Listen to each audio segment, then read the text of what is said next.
The storm rolled in from the Gulf just after sunset, dragging sheets of rain that blurred the cypress trees into shadows. Sarah Bennett watched it from her porch, the light from her lantern trembling against the wind. The air smelled of iron and wet moss. Out across the water, thunder cracked so hard it rattled the glass panes in their frames. She'd lived here long enough to know when a storm meant business. The bayou had moods, some restless, some cruel. Tonight felt like both.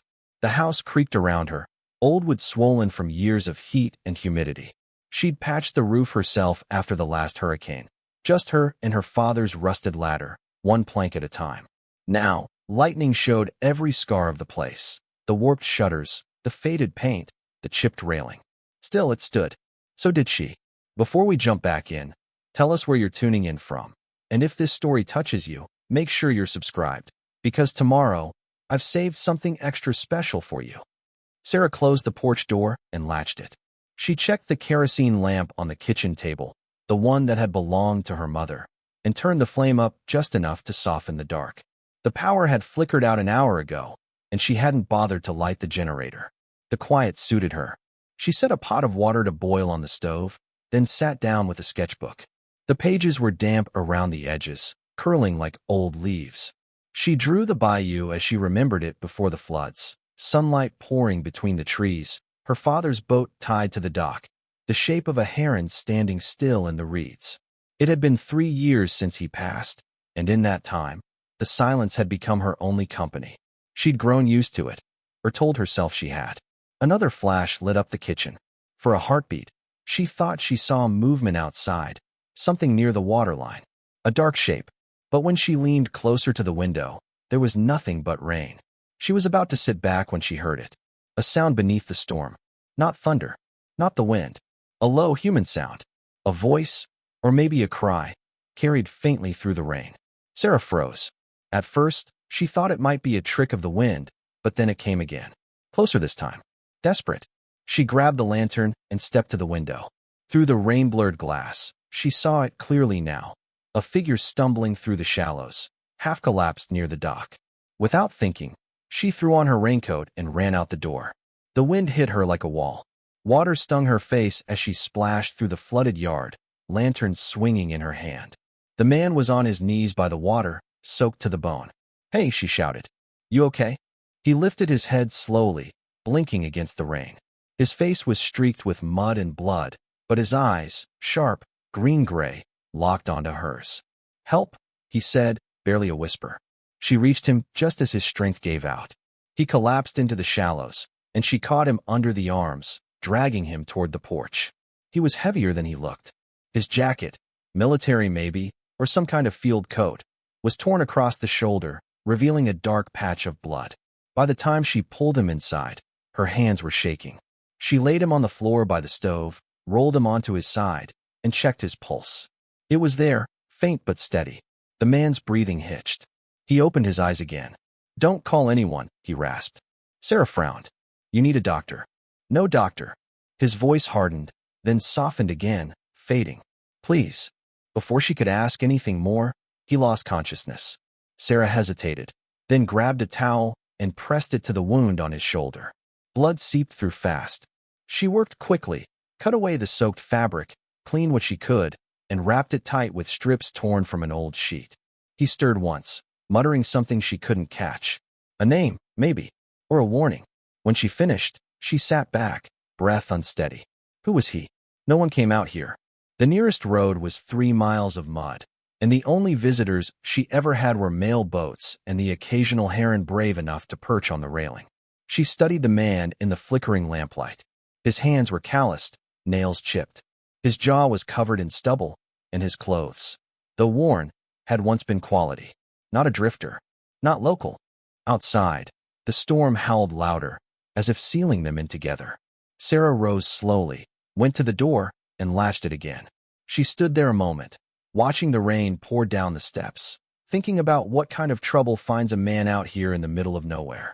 And why, out of all the doors in the bayou, he'd stumbled to hers. The rain didn't stop. It only changed tempo, hard, then soft, then hard again, as if the sky couldn't decide what it wanted to be. Sarah fed another piece of wood to the stove, and watched the stranger's face in the shifting orange light. He'd been out cold for almost an hour. She'd found an old blanket, wrapped it around him, and checked the bandage twice. The bleeding had slowed, but the fever had started. She wiped the water from her hair and sat at the table, watching him breathe. Each time the wind rattled the shutters, she half expected him to vanish, like a ghost she'd imagined. But he was real, too solid, too heavy, too human. When he finally stirred, it happened slowly. His fingers twitched first, then his eyes opened, unfocused. He looked at the ceiling, then at her. "You're awake," she said softly. He blinked, trying to remember where he was. "Where?" His voice cracked. "You're in my house," Sarah said. "You were out by the dock. Nearly drowned." He struggled to sit up, then winced. She reached to steady him, but he flinched from her touch. "Easy," she said. "You're hurt. You lost a lot of blood." He looked down at the bandage on his shoulder, then back at her. "You did this. Someone had to." He nodded once, uneasy. "Thank you." The words sounded foreign in his mouth, like he wasn't used to saying them. Sarah poured him a cup of water and handed it over. He drank carefully, eyes scanning the room.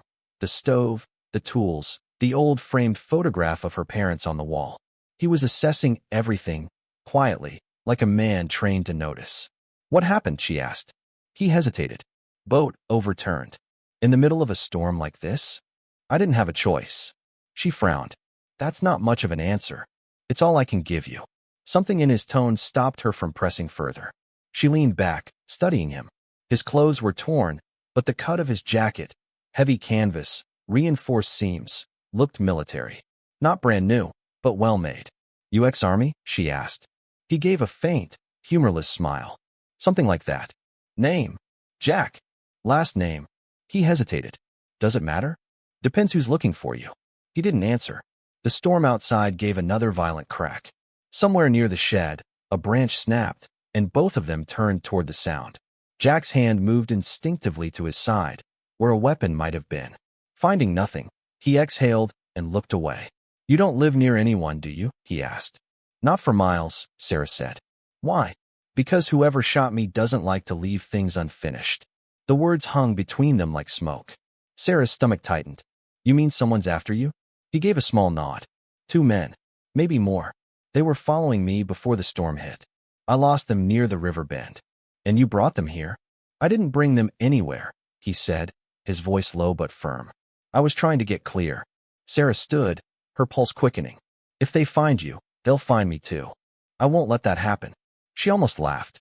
"You can barely stand." He met her eyes, steady. "I've been worse." For a long moment, neither of them spoke. The only sound was the hiss of rain on the tin roof. Sarah paced, thinking. She should make him leave. She should tell him to go before whatever danger he carried reached her doorstep. But when she looked at him, pale, half-broken, yet strangely calm, she couldn't bring herself to do it. "You've got until morning," she said finally. "Then you go." Jack nodded once. "Fair enough." She gave him another blanket and went to check the door again.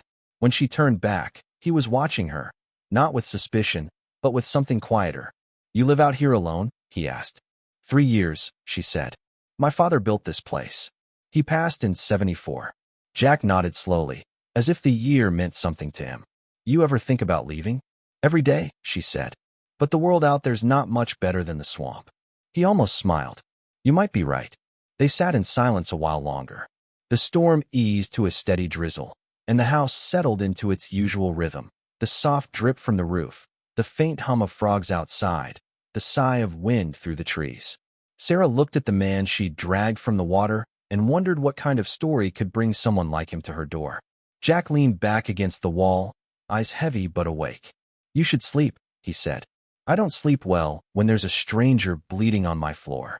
He gave a quiet laugh that turned into a wince. "Fair." Sarah stood and turned down the lamp. The room dimmed to amber shadows. "Get some rest," she said. "We'll figure things out in the morning." As she walked down the narrow hall toward her room, she felt his gaze on her, measured, cautious, not threatening, but aware. Outside, thunder rumbled one last time before fading into the distance. The bayou was still, but deep down, Sarah knew, storms like this never ended clean. And whoever Jack really was, whatever he was running from, the real trouble hadn't even reached her door yet. The morning came soft and gray, the kind of dawn that hides the line between earth and sky. Mist curled along the bayou, rising from the water like ghosts of the night before. The rain had stopped, but the air was heavy, thick with the smell of wet pine and silt. Sarah woke before the sun cleared the trees. For a moment, she forgot about the stranger. The cabin felt still, almost peaceful. Then she saw the trail of muddy footprints on the floorboards, leading from the stove toward the door. Her heart jumped. She moved quietly, reaching for the old shotgun her father had kept mounted above the mantel. The wood was cold beneath her hands. She followed the tracks to the doorway, each step deliberate. Outside, the mist swallowed the yard. The dock was barely visible, just a gray outline reaching into the water. And there he was, Jack. He was standing barefoot on the planks, shirtless, the fresh bandage across his shoulders stark against his skin. He stared out over the water, unmoving. For a moment, he didn't even look real, just another silhouette among the fog and reeds. Sarah lowered the gun slightly, but didn't put it down. "You shouldn't be up," she said. Jack turned his head, just enough for her to see the faint smirk that tugged at his mouth. "Didn't mean to wake you." "You didn't," she said. "The footprints did." He glanced down at his bare feet. "Guess I'm not great at sneaking." "Guess not," she said, stepping closer. "You looking for something?" "Listening." "To what?" He nodded toward the water. "Engines." Sarah frowned. "You think they're still out there?" "They don't quit easy." The way he said it made her stomach tighten. She lowered the gun, but her guard stayed up. "Coffee's on," she said after a moment. "If you're done listening to ghosts." He gave a faint smile and followed her inside. The cabin felt smaller in the daylight, as if the walls had drawn in overnight. Steam rose from the old kettle, and the smell of coffee filled the air. Jack sat at the table, hunched slightly, while Sarah poured 2 chipped mugs. She set one in front of him and sat across the table. "So," she said, "you want to tell me who's chasing you?" Jack stared into the coffee as though it might give him an answer. "You wouldn't believe me. I dragged you out of a river and stitched a bullet wound," she said. "Try me." He looked up. His eyes were pale gray, steady, but tired, eyes that had seen too much. "They're not just men," he said quietly. "They work for something larger. Private outfit. Contracts overseas, cleanup jobs no one wants traced. When you try to walk away from that kind of work, they come after you," Sarah finished. He nodded. "Fast. So you ran." "Yeah," he said. "But not for me." Sarah leaned back. "Then who?" Preparing and narrating this story took us a lot of time. So if you are enjoying it, subscribe to our channel. It means a lot to us. Now back to the story. Jack hesitated. His jaw tightened. Someone I was supposed to protect. There was a silence that stretched between them, filled only by the soft pop of the stove fire. "Were you military?" she asked. "Once," he said. "But what I did after wasn't the kind of thing you salute for." Sarah studied him. His posture, the faint scar above his temple, the way his hands never rested flat on the table. "Always ready. Always aware." "You should go to the sheriff," she said. He shook his head. "Won't matter. They'll paint me as the problem. They always do." She sipped her coffee, thinking. "So what do you need from me?" Jack met her eyes. "Just a few hours. Then I'll be gone. And if they find you before then?" He didn't answer. By noon, the fog began to lift. The world outside glistened in the sunlight. Wet grass, dripping leaves, the river running high and brown. Sarah hung her laundry on the line, trying to pretend her heart wasn't pounding. She heard him before she saw him. The creak of the porch boards, slow and careful. "Didn't mean to spook you earlier," Jack said. "About the engines." Sarah clipped another shirt to the line. "You didn't spook me." He smiled faintly. "You've got a good poker face." She glanced over her shoulder. "You'll find I don't scare easy." He studied her a moment. "You remind me of someone." "Yeah? Who?" "My sister," he said softly. She used to say the same thing. There was a weight in his voice when he said used to. Sarah didn't ask what happened. Some stories didn't need questions. They stood quietly for a while, the wind tugging at the damp sheets. Then Sarah noticed something, an odd glint near the treeling. It flickered once, then was gone. She froze. "Jack," she said quietly. He followed her gaze, his entire body tensing in an instant. His hand went to his side, where a weapon still wasn't. Then he moved, fast, pulling her down behind the woodpile, just as a distant pop echoed across the yard. A bullet hit the post near the porch with a sharp crack. Sarah's breath caught. "Jesus," she whispered. They found you. Jack peeked around the corner, eyes narrowed. 2 men, maybe 3, coming from the north trail. You said you lost them. Guess I was wrong. He grabbed the shotgun from her hands, checked the chamber. You know this land better than I do. Back way out. She nodded toward the marsh. There's an old path past the cypress line. Leads to a hunting shack 2 miles east. He nodded once. Go. Now. I'm not leaving you. He turned, his expression hard but not unkind. Sarah, if they catch you, they'll use you. You don't want to be leverage. Before she could argue, another bullet hit the porch rail, splintering the wood. Jack ducked. Move.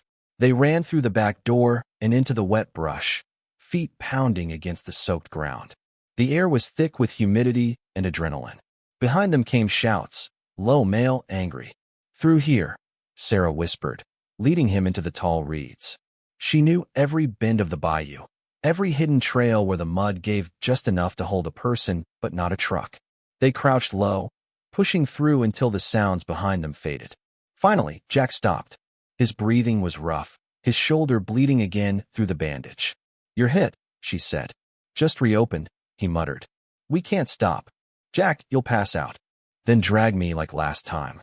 Not funny. Wasn't trying to be. Despite everything. The gunfire, the danger, she felt a flicker of something strange. A grim, absurd kind of trust. He wasn't lying when he said he'd been worse. They reached the old shack by late afternoon. It was little more than a skeleton of boards and rusted tin, half collapsed from years of storms. But it was dry, hidden, and it would do. Inside, Sarah helped him sit against the wall. She found a first aid kit buried in a tin box and cleaned the wound again. He didn't flinch this time. You ever think maybe fate's got a dark sense of humor? He asked quietly. How's that? You save a stranger from drowning, and it gets you shot at by people you've never met. Sarah smiled faintly. Story of my life. Just a different kind of storm. Jack chuckled once, then winced. Fair enough. She finished rewrapping his shoulder. For a moment, the world outside seemed almost calm again. The distant croak of frogs, the rustle of wind through the reeds. But beneath it, Sarah felt something else. The quiet before another strike. The kind that doesn't come from weather, but from people. Jack noticed her glance toward the window. They won't stop, he said. Not till I'm gone. Gone where? Somewhere they can't follow. She looked at him for a long time. And you think a place like that exists? He met her eyes. I hope so. The light faded slowly, turning gold through the cracks in the boards. Sarah sat beside him, the air heavy with silence and questions neither of them wanted to answer. Outside, a lone boat engine rumbled somewhere downriver, distant, steady, and getting closer. The rumble of the engine crawled along the water like thunder that refused to fade. Sarah and Jack froze. Neither of them breathed for a moment. It was faint, somewhere beyond the trees, but growing. Jack moved first. He pushed himself to his feet, unsteady but alert, and crept toward the window. Through a sliver in the rusted wall, he scanned the mist-shrouded river bend. Boat, he whispered. Small, 2 men, maybe 3. Same crew. Sarah's stomach tightened. How can you tell? Pattern. He nodded toward the slow, sweeping arcs of the spotlight. Military discipline. They search in grids. She felt a chill crawl up her spine. Then they know you're still alive. They always assume I am. Sarah looked at him, wanting to ask what he meant, but the words caught in her throat. His face was drawn, pale in the thin light, but his eyes burned with purpose, like a man who'd survived too many nights like this to expect mercy from any of them. Can they reach this far inland? She asked. Not by boat. They'll dock and come on foot. How long? He glanced at the tree line. Maybe 20 minutes. Sarah swallowed hard. Then we move. Jack turned toward her. Where? There's an old logging trail half a mile north. It runs along the ridge to the old water tower. From there you can see both sides of the river. Good cover. Dense pine. Only locals know it. Jack nodded once. Lead the way. They slipped out the back, their boots sinking into the wet moss. The air was thick and damp, every sound muffled by the forest's breath. Sarah led, moving fast but quiet. Jack followed close behind, careful not to snap a branch or disturb the water too loudly. The swamp had a rhythm of its own, and anyone who didn't move with it stood out like thunder in a church. As they climbed the ridge, Sarah glanced back. Through the break in the trees, she saw the boat pull ashore. 3 figures disembarked, black jackets, rifles slung low, faces hidden by rain hoods. Her pulse spiked. "They're here," she whispered. Jack nodded grimly. "Keep moving." They pushed deeper into the woods. The trail narrowed, winding between cypress roots and fallen logs. The sound of boots and voices echoed faintly behind them. Close enough to track, not close enough to see. "Who are they really, Jack?" she asked as they climbed. He didn't answer right away. His breath was steady, his focus razor-sharp. When he finally spoke, his voice was low and deliberate. "They used to be us. Us. Men I worked with. Black River Group. Private operations. No insignia. No accountability. We were sent where governments couldn't go. Do what governments wouldn't admit to." Sarah looked at him, uneasy. "And you just quit?" He gave a humorless laugh. "You don't quit. You just stop following orders and pray no one notices." "Why'd you stop?" Jack hesitated. The truth weighed on him like a physical wound. "Because one day, the mission stopped making sense. They told me to recover a data core from a downed transport outside Caracas. When I found it, it wasn't tech. It was a person." Sarah stopped in her tracks. "What?" "A kid," Jack said. 14, maybe 15. "Experiment. Something about cognitive mapping. They'd built an entire system around her brain." Sarah's mouth went dry. "And they wanted her back." He nodded. "Alive. So they could finish what they started." She felt sick. "What did you do?" "I burned the site. Took her instead." Sarah looked at him in disbelief. "Where is she now?" Jack's jaw tightened. "Gone. They got her back 2 weeks ago." "Jesus, Jack." He met her eyes. "They think I still have the drive that held her map. That's why they're here." Sarah's mind spun. The storm, the boat, the wounds. All of it suddenly formed a terrible logic. "So that's what you were carrying when I found you?" "Yeah," he said quietly. "Proof they'd crossed a line." "And you lost it?" Jack looked away. "Maybe." Sarah could tell by his voice he hadn't lost it. He'd hidden it. Before she could ask where, the sound of voices echoed through the trees. Closer now. One of the men shouted something indistinct, followed by the metallic click of a rifle being loaded. Jack motioned for silence. They dropped low behind a fallen log as footsteps crunched through the wet undergrowth nearby. Eyes open, a voice barked. "He's bleeding. Track the trail." Jack's hand found Sarah's, steady and warm despite the cold. He whispered, "Don't move." She nodded, barely breathing. The men passed within 20 feet of them, 3 shadows slicing through the mist. One of them paused, crouched, and touched the ground. Sarah could see the reflection of a small device in his hand. "Thermal," Jack mouthed silently. Her stomach twisted. Then, from somewhere farther east, a gunshot cracked through the woods. The men turned, startled. "Split left," one shouted. In an instant, they were gone, moving toward the sound like a pack of wolves. Jack exhaled, the tension breaking. "They've got decoys sweeping the perimeter. Then we have to keep moving." He nodded. "You lead. I'll cover." By the time they reached the ridge, the sky had darkened again. Clouds rolled in low and heavy, a bruised purple against the tree-line. The air smelled of rain and iron. The old water tower rose ahead of them, its legs rusted, its ladder eaten away by years of storms. It loomed above the trees like a forgotten sentinel. Sarah stopped at the base, catching her breath. "We can see everything from up there." Jack studied the structure, calculating. "And if they spot us? We'll see them first." He nodded. "Then up we go." The climb was slow and brutal. Each rung groaned beneath their weight, the metal slick with dew. Sarah's hands trembled, both from effort and the thought of the men somewhere below, closing in. When they reached the top platform, the view stretched for miles, the swamp glimmering faintly in the dying light, the thin curl of smoke still rising from the direction of the cabin. Sarah's heart sank. They burned it. Jack's expression hardened. "They're cutting off ground zero, wiping any trail that links to me." She turned to him, anger flashing beneath her fear. "That was my home." "I know." "No, you don't." Her voice cracked. "That was all I had left." Jack looked at her, really looked at her, and for the first time, the stoic mask slipped. "I'm sorry. It wasn't much, but it was real." She looked away, blinking hard. Below them, movement caught her eye. 2 figures crossing the flooded path near the marsh, one holding a rifle, the other scanning with binoculars. "They're circling the ridge," she whispered. Jack followed her gaze. "They'll find us in 10 minutes. So what do we do?" He reached into his jacket and pulled out a small, mud-caked drive, the size of a thumbnail, dull silver in the fading light. "This is what they're after," he said. "If they get it, it's over." Sarah stared at it. "You said you lost it." "I lied. You're really bad at earning trust, you know that?" "Yeah," he said, slipping it into her hand. "But you're better off holding it than me." "What are you talking about?" "I'll draw them off. You take the ridge north. There's an old radio tower 3 miles out. You'll find help there." "Jack!" He gripped her shoulder, his eyes fierce but calm. "You saved my life, Sarah. Now let me save yours." Before she could argue, the sound of boots echoed below. Voices, clear now, shouting to spread out. Jack drew in a breath, steadied himself, and began climbing down the opposite side of the tower. "Jack," she hissed. "Don't." But he was already gone. Sarah clutched the drive in her fist. The men's voices rose through the trees. She looked down, the flicker of flashlights cutting through the brush, and made her choice. She turned and ran north. The forest swallowed her. Branches whipped at her arms as she tore through the dark, heart pounding, lungs burning. She didn't look back until the gunfire started. 1 shot, 2, then a shout. She stopped, chest heaving, and turned toward the sound.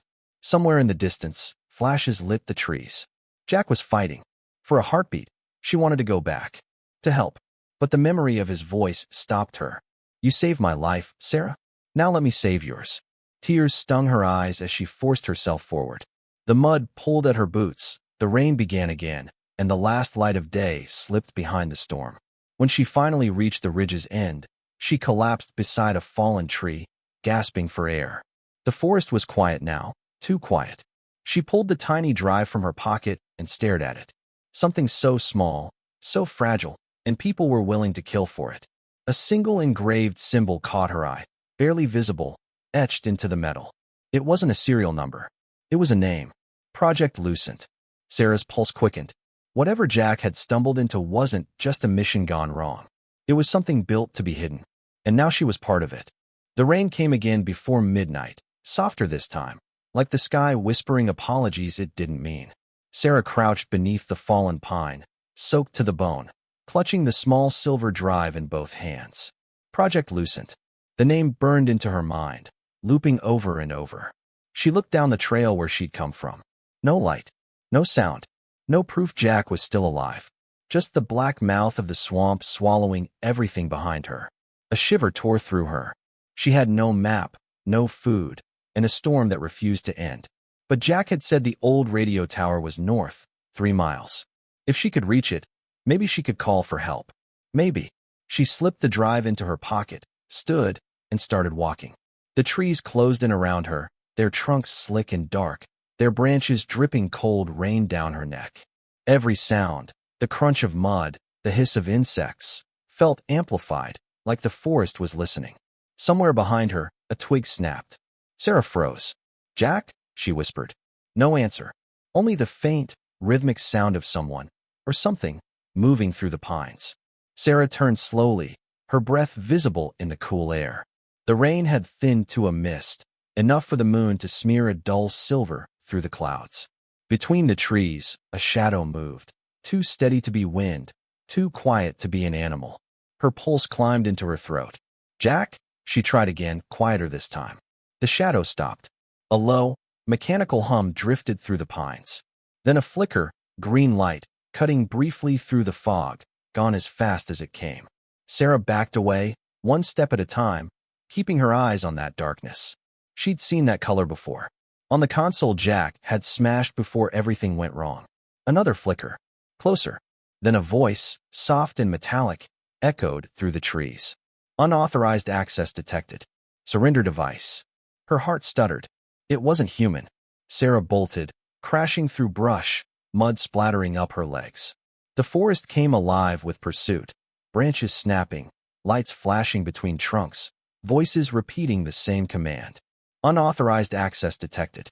Surrender device." She didn't stop until the sound of rushing water broke through the chaos ahead. River, maybe. A way out. The current roared as Sarah burst from the tree line, the ground sloping sharply toward a river swollen by rain. Mist rose from it like steam, and the moon broke through just enough to turn the water into molten silver. Behind her, the forest blazed with green flashes, shapes moving fast, voices echoing in that same mechanical monotone. Surrender device. She clutched the small drive tighter against her chest, the one Jack had hidden inside her sketchbook before everything went to hell. If anything happens to me, he'd said, don't trust anyone. Not even the ones who say they're with me. Another flash. Closer now. Sarah's lungs burned. There was nowhere left to run. She glanced at the river again. It was wide, violent, unpredictable, like everything her life had become. But staying meant capture. She took a breath, muttered, "You'd better be right about this, Jack," and dove. The cold hit like knives. The current seized her instantly, dragging her under. She kicked, fighting upward until her head broke the surface, gasping, her hair plastered across her face. The world spun in chaos. Trees, sky, flashes of green through fog. Then darkness swallowed her again. The river was merciless. It tossed her like driftwood, smashing her shoulder against a submerged log. Pain lanced up her arm, but she kept kicking, lungs screaming for air. The drive, still clutched in her fist, dug into her palm, its edges biting her skin. Above the roar of water, she heard it again, distant but deliberate. A helicopter. Searchlights sliced through the fog, sweeping the riverbanks like pale knives. God, no, she gasped, diving beneath the surface again just as the light passed over. The cold tore through her lungs, her limbs slowing, every instinct screaming to breathe. When she finally broke the surface, she was far downstream, where the trees leaned lower and the current eased just enough to let her fight toward the bank. She collapsed onto the mud, coughing up river water, shaking violently. The forest was silent now, except for the far-off thrum of engines. She lay there, staring up through the branches, until her heartbeat slowed enough to think. She still had the drive. She was still alive. And Jack, whatever he'd gotten himself into, had known this would happen. "Where are you?" she whispered. Then, faintly, a sound answered her. Not the mechanical drones. Not the forest. A whistle. 2 short notes. The same tune Jack had hummed the first night she'd found him bleeding on her porch. Her head snapped up. Through the mist, a faint amber light flickered near the water's edge, steady and human. Sarah pushed herself to her feet, trembling, and moved toward it. The light bobbed gently, coming from a lantern half-shielded behind an old tree trunk. Sarah crept closer, her soaked clothes clinging to her skin, her breath shallow. "Jack?" she whispered. A figure stepped out from the mist. It wasn't him. The man was tall, maybe in his 40s, dressed in mud-streaked fatigues with a symbol she didn't recognize, a faded triangle over a circle stitched on his shoulder. His face was hard, but his voice was calm. "You must be Sarah." Her heart froze. "Who are you?" He raised a hand, showing no weapon. "A friend. Jack sent me." She took a step back, gripping the small drive in her pocket. "Prove it." He reached slowly into his coat and pulled out something small, a brass guitar pick engraved with the initials JP. The edges were worn smooth, the metal glinting softly in the lantern light. "He told me to give you this if I found you alive," the man said. He didn't think he would be. Sarah stared at the pick, her throat tight. It was Jack's. She'd seen him use it the night he'd played her that old Presley song to calm her nerves. "What happened to him?" she asked, barely breathing. The man hesitated. "He bought you time." Sarah shook her head. "No, you're lying. He knew they'd come after you, Sarah. He told me to get you to the tower before they locked down the grid." The man, who finally introduced himself as Cole, led her along a narrow game trail that twisted through the drenched pines. The rain had calmed to a whisper, and the forest was painted in dim silver light. Every few steps, he glanced behind them, his hand brushing the rifle slung across his shoulder. Sarah kept several feet between them.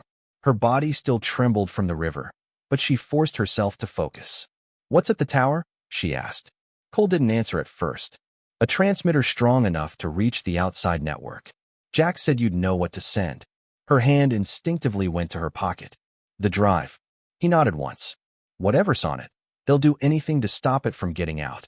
She studied his profile, the faint scar cutting across his jaw, the haunted look in his eyes.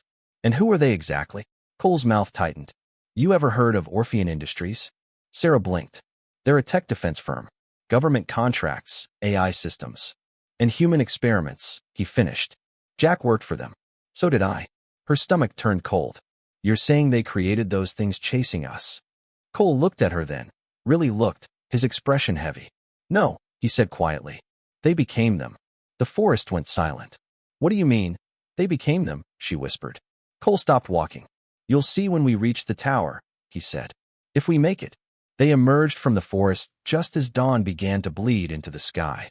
The storm had passed, leaving a thick mist that curled around the metal skeleton of the radio tower ahead. It loomed above the treetops, rusted, massive, humming faintly like it was alive. Cole crouched low behind a boulder and motioned for her to do the same. 2 guards, he whispered. Not human. Sarah followed his gaze. Shapes moved near the base of the tower, tall, fluid, their skin faintly glowing with that same unnatural green. Their faces were blank mirrors, reflecting the weak sunrise. She swallowed hard. How do we get past them? Cole slid a battered EMP grenade from his vest. Jack left me one gift.